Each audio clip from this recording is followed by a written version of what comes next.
Hi, beautiful souls. Welcome to Battlefield of the Mind Intervention.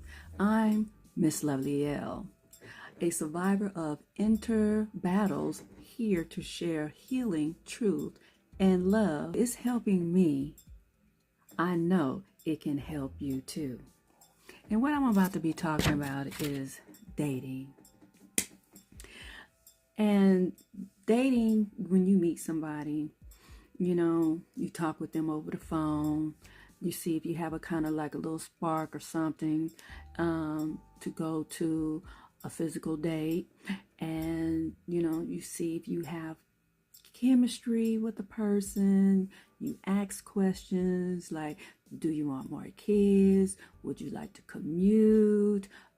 What surrounding areas would you live? Or, something that would show ground, like, if our future went to more, it's like just knowing what they likes, dislikes, see if it can merge with yours, or see if you can adapt or they can adapt. It's like processing an application, okay? And it's like going on an interview, okay?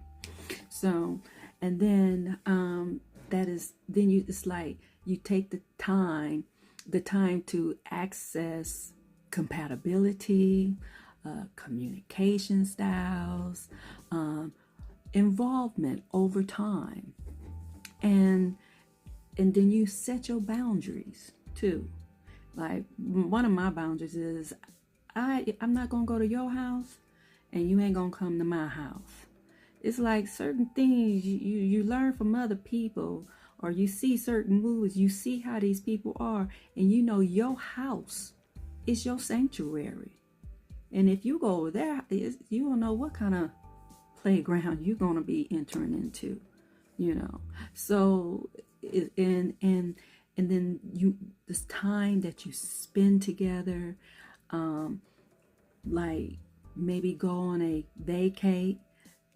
It can be somewhere near, far away, just to see if you have that time, that companionship with each other when you do things. And then you go on to longer vacations and stuff like that, just to see if this person is compatible with you. And then you not just doing that just with one person. Some people can date multiple people. Some people can date just one person. But, like that one person, the phone calling, don't call me every day, all day. What you're doing. Sometimes you want to know if that person can still give you peace. Like hovering over you. Can't give you no time to breathe. Because you still in your abstinency, and you want to see, can they align with your abstinency? You're not having sex with them. Now, if you do so, that's your business. But you set boundaries because you have healed. You learned your lesson from a lot of things. So you're going to have some boundaries. So you may have a B, a C, and a D who are you're dating, and they are like friends, because you're not going to be rushing into this.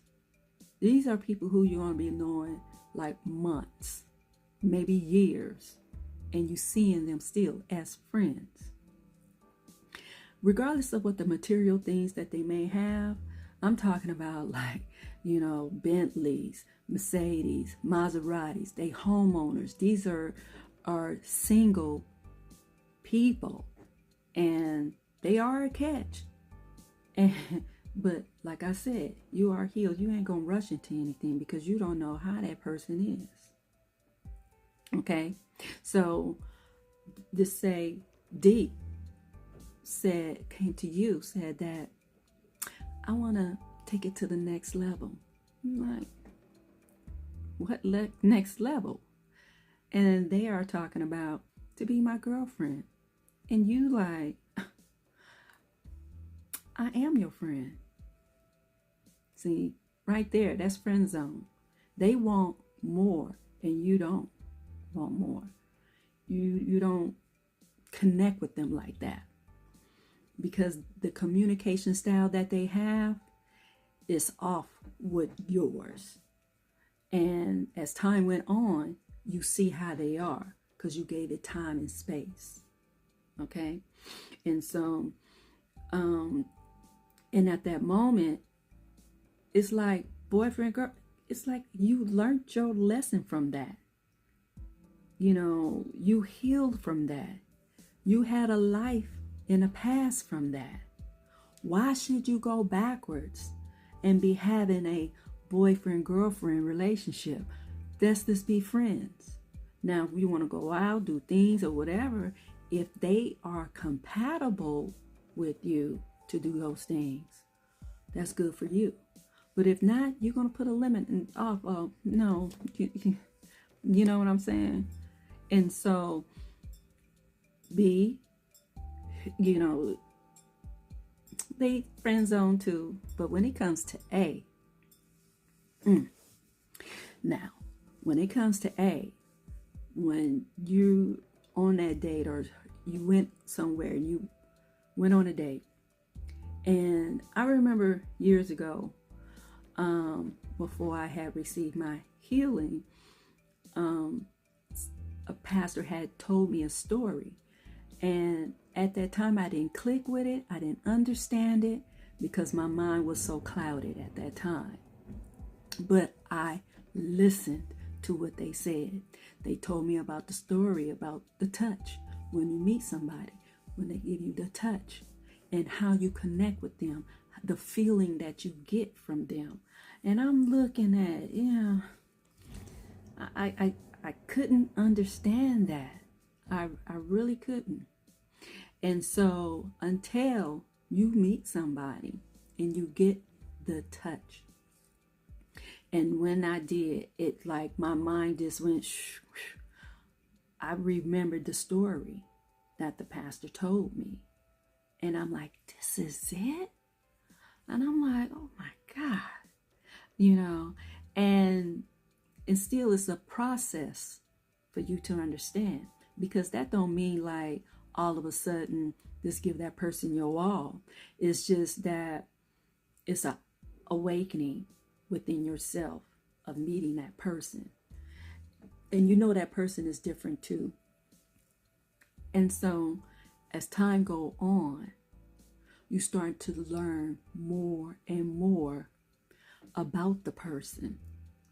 And they will talk to you, letting them know how they are. And you listen.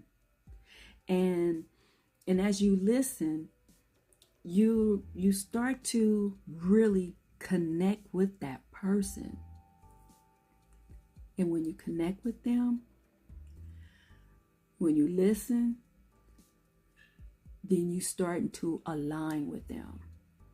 And when you starting to, this is years go by, like 3 years, you know, from understanding a person. You cannot know a person in 4 months, 2 months, 4 months. All of a sudden you meet them, get pregnant with them, move in, and marry. No. Now, because once you already have learned your lesson of doing something like that, you don't want to never go back to that again, because you want something different. You listen to yourself and to your feelings, and when you in your healing and you have your peace, you're going to follow that peace. And when you're ready for this person, you think you're ready for this person, and they're not stepping up. They're not stepping up. But as they know who you are, because they see how you are different. They know you are a prize and a gift for you to understand them, to align with them. So what are they doing? They are making a better version of themselves for you, because they know what they have. So they got to get ready, for themselves, for you. And the only thing you got to do is be patient. Be patient, and good things comes to who waits. And even though you think you may know that person, it's something else, that another personal growth that you do within yourself with them. And you just have to take time. Things comes to the ones who wait. And until next time, protect your peace, renew your mind, and walk in the light. Subscribe and share. Thank you.